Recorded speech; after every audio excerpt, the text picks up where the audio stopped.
After this, Jesus went around in Galilee.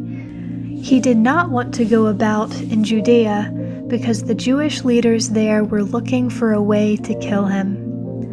But when the Jewish festival of Tabernacles was near, Jesus' brothers said to him, "Leave Galilee and go to Judea, so that your disciples there may see the works you do. No one who wants to become a public figure acts in secret. Since you are doing these things, show yourself to the world."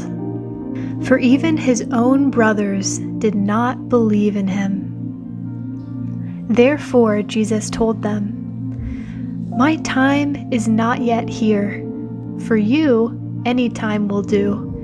The world cannot hate you, but it hates me, because I testify that its works are evil. You go to the festival. I am not going up to this festival, because my time has not yet fully come." After he had said this, he stayed in Galilee. However, after his brothers had left for the festival, he went also, not publicly, but in secret. Now at the festival, the Jewish leaders were watching for Jesus and asking, "Where is he?" Among the crowds, there was widespread whispering about him. Some said, "He is a good man." Others replied, "No, he deceives the people." But no one would say anything publicly about him, for fear of the leaders. Not until halfway through the festival did Jesus go up to the temple courts and begin to teach. The Jews there were amazed and asked, "How did this man get such learning without having been taught?" Jesus answered, "My teaching is not my own. It comes from the one who sent me. Anyone who chooses to do the will of God will find out whether my teaching comes from God or whether I speak on my own.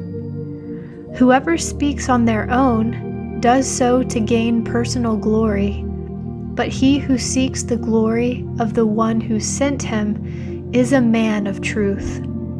There is nothing false about him. Has not Moses given you the law? Yet not one of you keeps the law.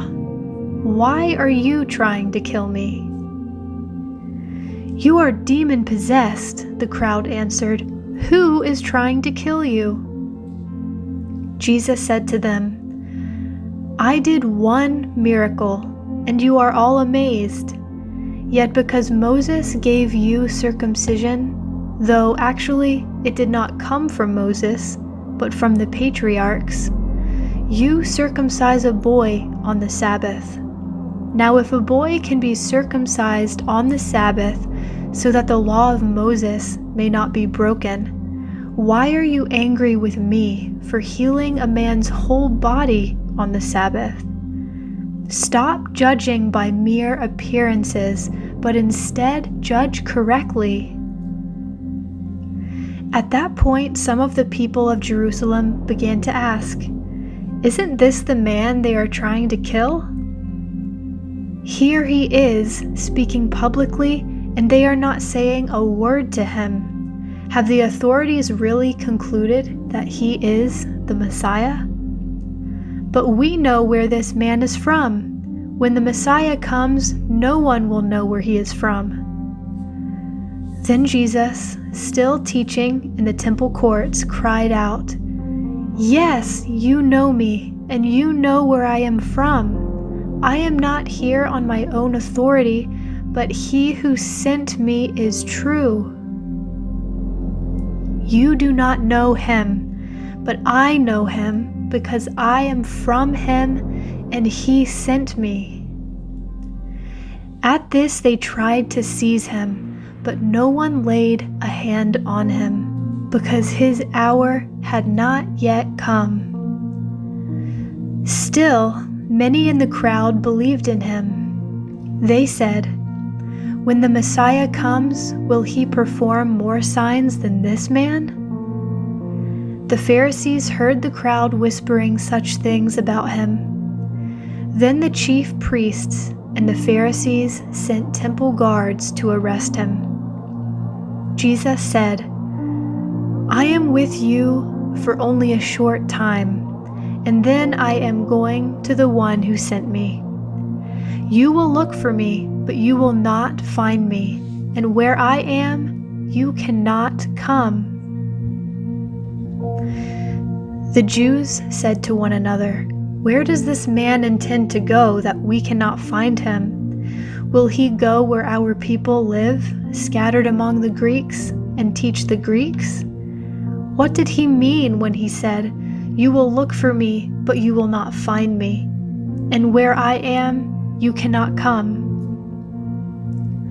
On the last and greatest day of the festival, Jesus stood and said in a loud voice, "Let anyone who is thirsty come to me and drink.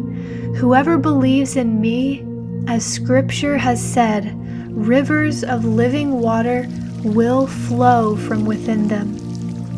By this he meant the Spirit, whom those who believed in him were later to receive. Up to that time, the Spirit had not been given, since Jesus had not yet been glorified. On hearing his words, some of the people said, "Surely this man is the prophet." Others said, "He is the Messiah." Still others asked, "How can the Messiah come from Galilee? Does not Scripture say that Messiah will come from David's descendants, and from Bethlehem, the town where David lived?"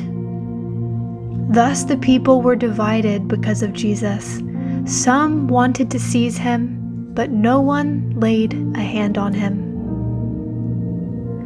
Finally, the temple guards went back to the chief priests and the Pharisees, who asked them, "Why didn't you bring him in?" "No one ever spoke the way this man does," the guards replied. "You mean he has deceived you also?" the Pharisees retorted. "Have any of the rulers or of the Pharisees believed in him?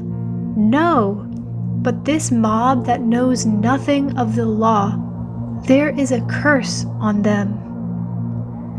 Nicodemus, who had gone to Jesus earlier, and who was one of their own number, asked, "Does our law condemn a man without first hearing him to find out what he has been doing?" They replied, "Are you from Galilee too? Look into it, and you will find that a prophet does not come out of Galilee." Then they all went home.